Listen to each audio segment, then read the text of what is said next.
श्री स्वामी समर्थ. नमस्कार मित्रांनो, आपल्या यूट्यूब चॅनलवर तुमचे मनापासून स्वागत आहे. आज आपण अशा एका विषयावर बोलणार आहोत जो आपल्यापैकी प्रत्येकाच्या आयुष्याशी जोडलेला आहे. आपल्या अवतीभोवती नेहमीच काही अशी माणसं असतात जी सतत चुकीचं वागत असतात, इतरांना त्रास देतात किंवा स्वतःचा अहंकार सुकवण्यासाठी दुसऱ्यांना कमी लेखतात. अशा वेळी आपल्याला खूप राग येतो आणि वाटतं की या व्यक्तीला कसंही करून धडा शिकवलाच पाहिजे, तिला तिच्या चुका दाखवून देऊन ताळावर आणलंच पाहिजे. पण मित्रांनो, आज मी तुम्हाला एक खूप महत्त्वाचा आणि कटू सत्य सांगायला आले आहे. अशा चुकीच्या वागणाऱ्या माणसाच्या नादी लागून त्यांना सुधारण्याचा प्रयत्न करणे म्हणजे स्वतःचा अमूल्य वेळ आणि मानसिक शांतता कचऱ्याच्या डब्यात टाकण्यासारखं आहे. जेव्हा आपण एखाद्या मूर्ख किंवा चुकीच्या व्यक्तीशी वाद घालतो, तिला समजावण्याचा प्रयत्न करतो, तेव्हा आपण नकळतपणे आपली सकारात्मक ऊर्जा त्या नकारात्मकतेमध्ये खर्च करत असतो. मानसशास्त्र सांगतं की जी व्यक्ती स्वतःलाच नेहमी बरोबर समजते, तिच्या समोर तुम्ही कितीही पुरावे दिले, कितीही डोकं आपटलं, तरी ती तिची चूक कधीच मान्य करणार नाही. कारण त्याचा उद्देश सत्य शोधणे हा नसतो, तर फक्त स्वतःचा अहंकार जिंकणे हा असतो. अशा लोकांसोबत वाद घालण्यात आपण आपले तास, दिवस आणि कधी कधी रात्रीची झोपही गमावून बसतो. विचार करा, ज्या वेळेत तुम्ही स्वतःच्या करिअरवर, कुटुंबावर किंवा स्वतःच्या आनंदावर लक्ष केंद्रित करू शकत होता, तो वेळ तुम्ही अशा व्यक्तीला बदलण्यात वाया घालवला जिला कधी बदलायचंच नाहीये.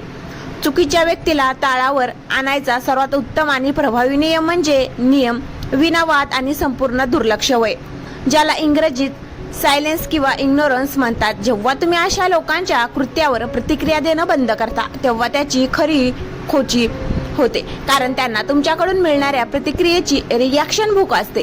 तुम्ही चिडलात किंवा त्यांचा अहंकार सुकावतो, पण जेव्हा तुम्ही त्यांच्याकडे पूर्णपणे दुर्लक्ष करता, त्यांना आपल्या आयुष्यातून आणि विचारातून बाद करता, तेव्हा त्यांना त्यांची खरी जागा कळते. तुमचा शांतपणा आणि तुमची प्रगती हाच अशा लोकांसाठी सर्वात मोठा थप्पड असतो. त्यामुळे आजपासून एक गोष्ट मनाशी पक्की ठरवून घ्या, तुमचा वेळ हा काही स्वस्त नाही, जो तुम्ही कोणीही फालतू माणसावर वाया घालवला. लोकांना सुधारण्याचा ठेका आपण घेतलेला नाही. निसर्ग आणि वेळ खूप बलवान आहे, ते चुकीचं वागतात. त्यांना वेळ योग्य वेळी आणि योग्य पद्धतीने धडा शिकवतेच. तुम्हाला कोणालाही सिद्ध करून दाखवायची गरज नाही. तुमचं लक्ष फक्त तुमच्या ध्येयावर, तुमच्या आनंदावर आणि स्वतःला समृद्ध करण्यावर असायला हवं. वाईट लोकांच्या नादी लागून स्वतःचं मानसिक स्वास्थ्य बिघडून घेऊ नका. मित्रांनो, मागच्या भागात आपण पाहिलं की चुकीच्या लोकांच्या नादी लागून आपला वेळ वाया घालवणं किती मूर्खपणाचं आहे.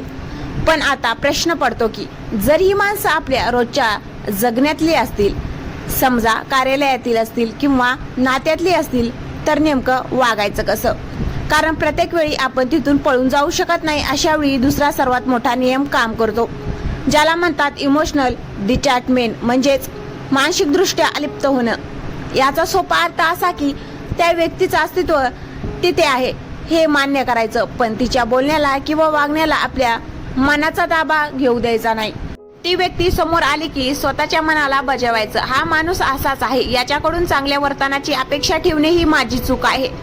जेव्हा तुम्ही समोरच्याकडून अपेक्षायुक्त भावना काढून घेता, तेव्हा त्याचं कोणतंही कृत्य तुम्हाला दाखवू शकत नाही. अशा लोकांसोबत व्यवहार करताना आपली बाउंड्रीज म्हणजेच एक भक्कम लक्ष्मण रेषा आखणे फार गरजेचे आहे. अनेकदा चुकीची माणसं आपल्या मऊपणाचा किंवा चांगुलपणाचा गैरफायदा घेतात. त्यांना वाटतं की आपण काहीही केलं तरी समोरचा सहन करेल. इथेच आपल्याला थांबायला शिकायचं आहे. वाद घालायचा नाही, आवाज चढवायचा नाही, पण अगदी शांत आणि खंबीर आवाजात नाही म्हणायला शिकायचं. जर एखादी व्यक्ती तुमच्याशी चुकीच्या पद्धतीने बोलत असेल, तर तिथेच थांबून अत्यंत शांतपणे सांगा, मला या भाषेत किंवा या विषयावर बोलण्यात काहीच रस नाही. एवढं बोलून तिथून बाजूला व्हा. लक्षात ठेवा, जेव्हा तुम्ही शांतपणे मर्यादा आखता, तेव्हा समोरच्याला कळतं की तुमच्याशी खेळणं इतकं सोपं नाही. तुमचा हा संयम आणि स्पष्टपणा त्यांना आतून थरथरून सोडतो. कारण त्यांना आरडाओरड करून वाद वाढवायचा असतो, पण तुम्ही त्यांना ती संधीच देत नाही. शेवटची आणि सर्वात महत्त्वाची गोष्ट म्हणजे अशा नकारात्मक लोकांपासून स्वतःला वाचवण्यासाठी आपल्या अवतीभोवती सकारात्मकतेचं एक कवच तयार करा. जेव्हा आपण चुकीच्या माणसाचा विचार करत बसतो, तेव्हा आपण आपल्या आयुष्यातल्या चांगल्या माणसांकडे दुर्लक्ष करतो. जो वेळ तुम्ही त्या व्यक्तीचा राग करण्यात घालवत आहात, तोच वेळ तुमच्यावर मनापासून प्रेम करणाऱ्या मित्रांसाठी किंवा कुटुंबासाठी खर्च करा. तुमची ऊर्जा अशा गोष्टींमध्ये गुंतवा ज्यामुळे तुमचं ज्ञान, तुमची प्रगती आणि तुमची बँक बॅलन्स वाढेल. जेव्हा ती चुकीची व्यक्ती तुम्हाला काही वर्षांनी बघेल तेव्हा तुम्ही यशाच्या अशा शिखरावर असायला हवे जिथे पोहोचण्याची तिची लायकी नसेल. तुमचं यश आणि तुमचं सुखी आयुष्य हाच त्या व्यक्तीला ताळावर आणण्याचा आणि तिची जागा दाखवून देण्याचा सर्वात मोठा सूड असेल. स्वतःला त्रास करून घेणं थांबवा, कारण तुमचं आयुष्य अशा टाकाऊ लोकांसाठी नाही तर काहीतरी मोठं करण्यासाठी आहे. हीच खरी ताकद आहे आणि हाच तुमचा विजय आहे. मित्रांनो, आता वेळ आली आहे या संपूर्ण विषयाचा शेवट करण्याची आणि आजच्या या चर्चेतून सर्वात महत्त्वाचा बोध घेण्याची. आपण अनेक नियम पाहिले, दुर्लक्ष कसं करायचं ते शिकलो आणि मर्यादा कशा आखायच्या हेही समजून घेतलं. पण या सगळ्यांचा शेवट एकाच गोष्टीवर होतो, ती म्हणजे तुमचं स्वतःवर असलेलं प्रेम. जेव्हा तुम्ही स्वतःचा आदर करायला शिकता तेव्हा तुम्ही कोणालाही तुमचा मानसिक छळ करण्याची परवानगी देत नाही. चुकीच्या माणसांना बदलण्याचा प्रयत्न करणं म्हणजे वाळवंटात पाणी शोधण्यासारखं आहे.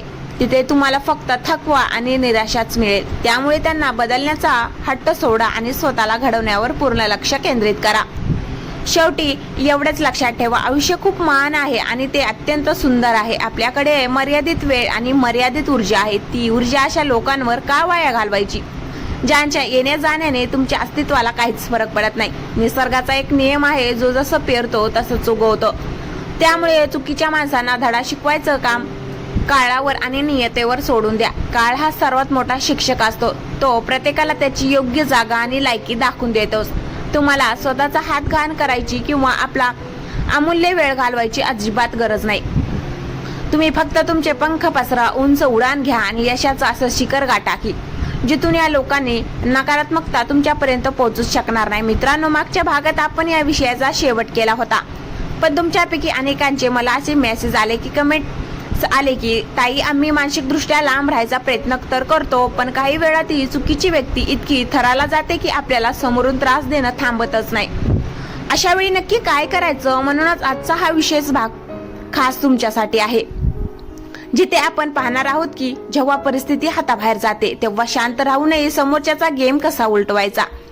पहिली गोष्ट समजून घ्या, जेव्हा एखादी व्यक्ती, चुकीची व्यक्ती तुमच्या शांत राहण्याला तुमची कमजोरी समजायला लागते तेव्हा तुम्हाला रूप बदलायची गरज नसते, तर तुम्हाला स्ट्रॅटेजिक म्हणजेच रणनीती वापरून वागावं लागतं. अशा वेळी सर्वात प्रभावी शस्त्र आहे डोक्याने शांत आणि कागदावर खंबीर राहणे. जर कोणी तुमच्या कामाच्या ठिकाणी किंवा नात्यात मर्यादा ओलांडत असेल तर त्यांच्याशी तोंडी वाद घालू नका. त्यांनी केलेल्या चुकांचे, त्यांच्या चुकीच्या वागणुकीचे पुरावे गोळा करायला सुरुवात करा. मेसेज, ईमेल्स किंवा जे काही असेल ते जपून ठेवा. जेव्हा तुम्ही तोंडाने भांडत नाही तेव्हा समोरच्याला वाटतं की तो जिंकतोय, पण प्रत्यक्षात तुम्ही योग्य वेळेची वाट पाहत असता. जेव्हा वेळ येईल तेव्हा शांतपणे ते पुरावे योग्य ठिकाणी, जसे की ऑफिसमध्ये बॉस, HR किंवा कुटुंबातील श्रेष्ठ व्यक्ती समोर ठेवा. तुमचा एकच वार त्या व्यक्तीला कायमचं ताळावर आणण्यासाठी पुरेसा असतो. दुसरा महत्वाचा नियम म्हणजे स्वतःला कधीही विक्टिम म्हणजेच पीडित समजू नका. चुकीच्या माणसांना अशाच लोकांवर अन्याय करायला आवडतो जे बिचारे म्हणून रडत बसतात. तुम्ही रडणं आणि स्वतःला बिचारे समजणं आजच बंद करा. जेव्हा तुम्ही आत्मविश्वासाने आणि ताटकण्याने त्यांच्या समोर उभे राहता, तुमच्या चेहऱ्यावर भीतीऐवजी एक स्मित हास्य असतं, तेव्हा समोरच्याचा अर्धा धीर तिथेच खचतो. त्यांना समजतच नाही की एवढं सगळं करूनही हा माणूस खचत का नाहीये. तुमची हीच मानसिक ताकद त्यांना आतून पोखरून काढते. शेवटी एक मर्म लक्षात ठेवा, ज्या माणसाची बुद्धी भ्रष्ट झालेली असते तो स्वतःचा विनाश करत असतो. चुकीचं वागणाऱ्या व्यक्तीला जास्त काळ लोकांसमोर चांगलं राहता येत नाही. मुखवटा किती घट्ट असला तरी तो एक दिवस गळून पडतोच. तुम्हाला फक्त संयम ठेवायचा आहे. ती व्यक्ती स्वतःच्याच कर्माच्या जाळ्यात अशी काही अडकणार आहे की तिला तिथून निघणं कठीण होईल. त्यामुळे तुम्ही तुमची मनशांती गमावू नका. तुम्ही देवाच्या आणि न्यायाच्या कोर्टावर विश्वास ठेवा. तुमचा आजचा संयम उद्याचं तुमचं खूप मोठं यश घेऊन येणार आहे. स्वतःला मजबूत बनवा, कारण वादळातही जी झाडं लवचिक असतात तीच टिकून राहतात. उन्मळून पडतात ते फक्त सुखी अहंकार. चला तर मग खंबीर व्हा, डोक्याने शांत राहा आणि यशाच्या मार्गावर पुढे चालत राहा. तर मित्रांनो, आजपासून अशा नकारात्मक आणि चुकीच्या लोकांपासून लांब राहा, आनंदी राहा आणि आपल्या ध्येयाकडे वाटचाल करत राहा. आजचा हा भाग तुम्हाला कसा वाटला आणि तुमच्या आयुष्यातही अशी एखादी व्यक्ती आहे का जिच्याकडे तुम्ही आता पूर्णपणे दुर्लक्ष करणार आहात? मला खाली कमेंट करून नक्की सांगा. जर हा व्हिडिओ तुम्हाला मनापासून आवडला असेल यातून काही शिकायला मिळालं असेल तर व्हिडिओला लाईक करा, आपल्या जवळच्या मित्रांसोबत शेअर करा आणि चॅनलला सबस्क्राईब करायला विसरू नका. तुमची अशी साथ अशीच कायम राहू द्या. लवकरच भेटू पुढच्या एका नवीन आणि ऊर्जादायी विषयासह. तोपर्यंत स्वतःची काळजी घ्या, सकारात्मक रहा. धन्यवाद.